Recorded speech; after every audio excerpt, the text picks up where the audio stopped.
55। हे परमेश्वर, मेरी प्रार्थना की ओर कान लगा और मेरी गिड़गिड़ाहट से मुंह न मोड़।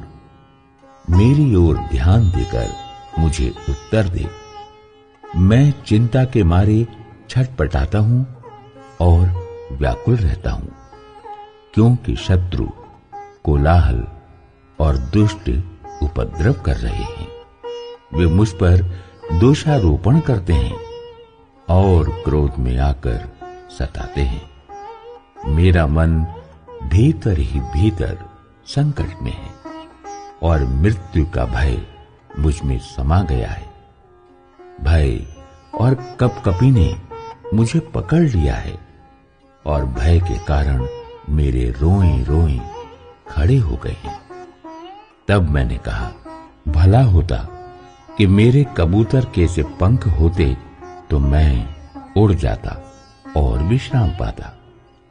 देखो, फिर मैं उड़ते उड़ते दूर निकल जाता और जंगल में बसेरा लेता। मैं प्रचंड बयार और आंधी के झोंके से बचकर किसी शरण स्थान में भाग जाता।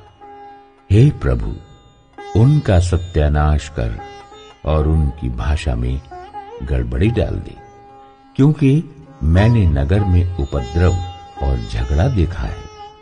रात दिन वे उसकी शहर पनाह पर चढ़कर चारों ओर घूमते हैं और उसके भीतर दुष्टता और उत्पात होता है। उसके भीतर दुष्टता ने बसेरा डाला है और अंधेर, अत्याचार और छल उसके चौक से दूर नहीं होते। जो मेरी नाम धराई करता है वो शत्रु नहीं था, नहीं तो मैं उसको सह लेता।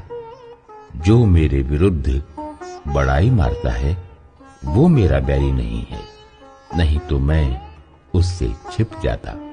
परंतु वो तो तू ही था जो मेरी बराबरी का मनुष्य, मेरा परम मित्र और मेरी जान पहचान का था।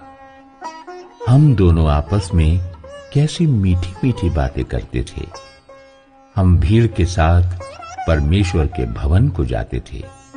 उनको मृत्यु अचानक आ दबाए, वे जीवित ही अधोलोक में उतर जाएं, क्योंकि उनके घर और मन दोनों में बुराइयां और उत्पात भरा है।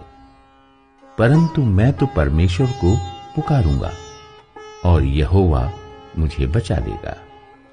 सांझ को, भोर को, दोपहर को, तीनों पहर मैं दुहाई दूंगा और कराहता रहूंगा और वो मेरा शब्द सुन लेगा। जो लड़ाई मेरे विरुद्ध मची थी उससे उसने मुझे कुशल के साथ बचा लिया है।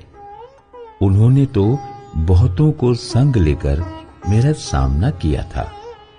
परमेश्वर जो आदि से विराजमान है, ये सुनकर उनको उत्तर देगा। ये वे हैं जिनमें कोई परिवर्तन नहीं और उनमें परमेश्वर का भय है ही नहीं। उसने अपने मेल रखने वालों पर भी हाथ छोड़ा है। उसने अपनी वाचा को तोड़ दिया है। उसके मुंह की बातें तो मक्खन से चिकनी थी, परंतु उसके मन में लड़ाई की बातें थीं। उसके वचन तेल से अधिक नरम तो थे, परंतु नंगी तलवारें थीं। अपना बोझ यहोवा पर डाल दे, वो तुझे संभालेगा। वो धर्मों को कभी टलने न देगा। परंतु हे परमेश्वर, तू उन लोगों को विनाश के गड्ढे में गिरा देगा।